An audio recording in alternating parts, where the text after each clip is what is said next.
woke up about 5:31 a.m.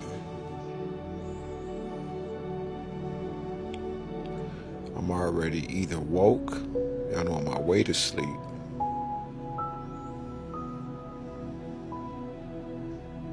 or I'm on my way to the bathroom. But this morning was different.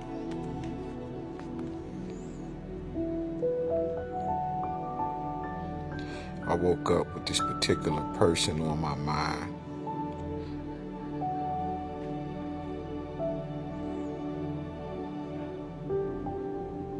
And I was wondering if she had weaponized her tears,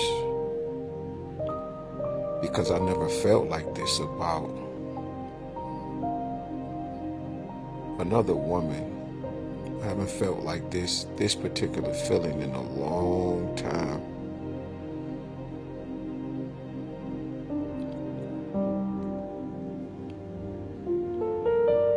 And this woman isn't black, she's white. And then I had to ask myself a lot of questions, each one that I can exhaust. And one of the main ones was, even if I was to get with such a person that is not like me, as in my race and my color, I had to consider what had been done to me.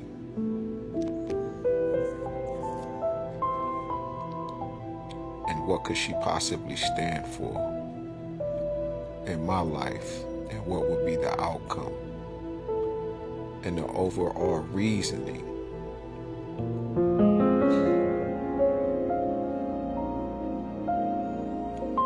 of us getting together.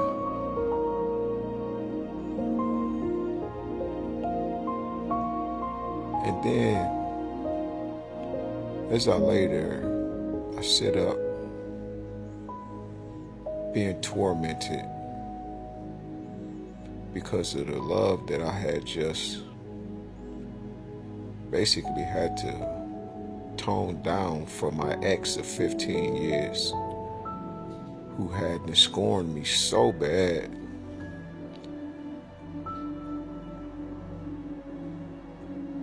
that I used to tell her things like, I don't ever want to be without you, because any woman that I do get with in the future, I'm going to always see you.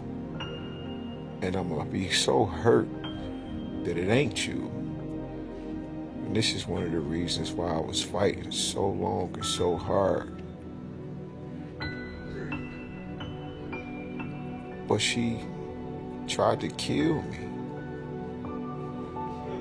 She threw me away by putting me in a mental facility with no explanations except bullshit ones.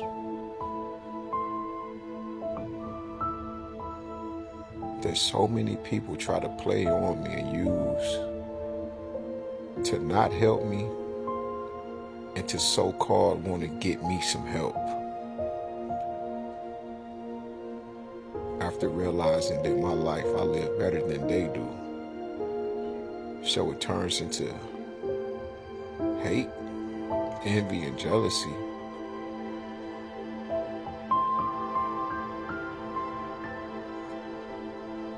So I had to ask myself every question that I could of what that would look like. And then I realized I didn't give a fuck about how nobody felt about what anything would look like if I was, or if she would even have me. We come from two separate worlds. Then I had to think about the shape-shifting that I watched my African American woman, who I consider my wife for 15 years, my best friend and lover and friend,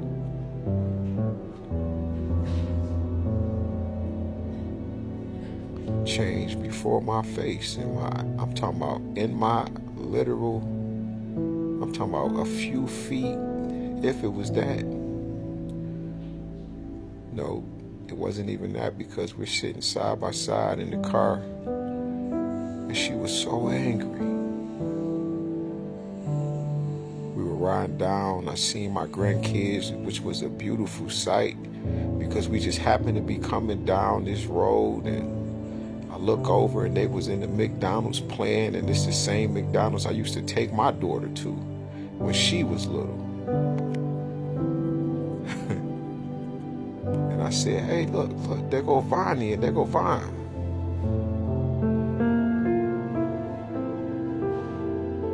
Can you go over there? You mind stopping over there for a second?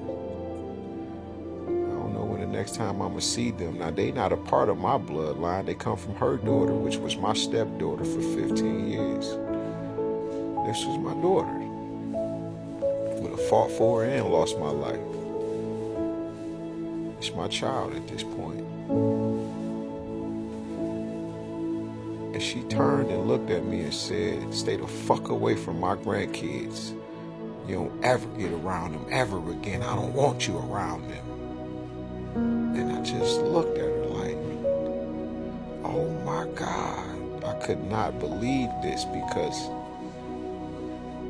I literally just was raising these children in our home before she decided to put me in this mental facility that I had to see 3 doctors and a judge to even get out of, and basically have some type of guardian over me at 41 years old. I couldn't believe it. The audacity. And I knew then that she just used me, which I already had seen it maybe 7 months before that, but I didn't, it wasn't hitting me, but I could see the future. But I was in denial by saying, nah, she ain't thing on that. Speaking about her and my stepdaughter, because of how much more than my grandson would be on me, and he would run to me more than anything. This was my grandson. He chose me.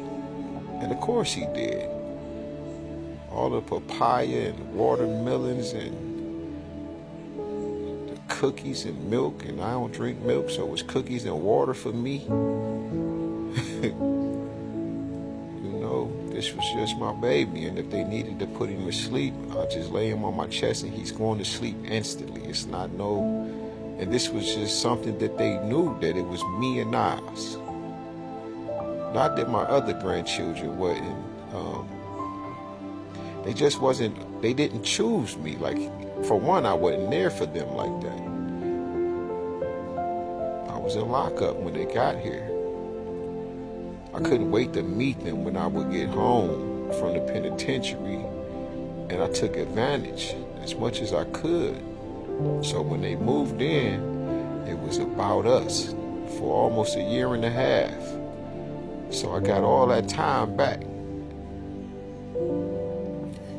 It was just beautiful. Never had a situation, a problem, or nothing. Just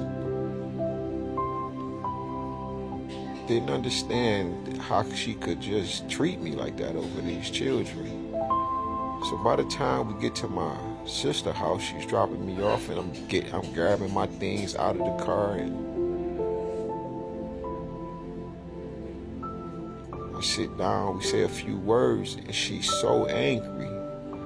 And this is the day I realized that demons is real. It was fucking mind-blowing. And she was so angry. And she just yelling at me, and just, man, she was just going. I turned, I looked at her, which is amazing, because all I could hear was look. And I looked at her, and she was so angry that her eyes turned smoke shadow black from the top of her sockets to the bottom of her sockets. It hurted so bad, it wasn't surprising, but it had lined up for me, and then I knew right then and there.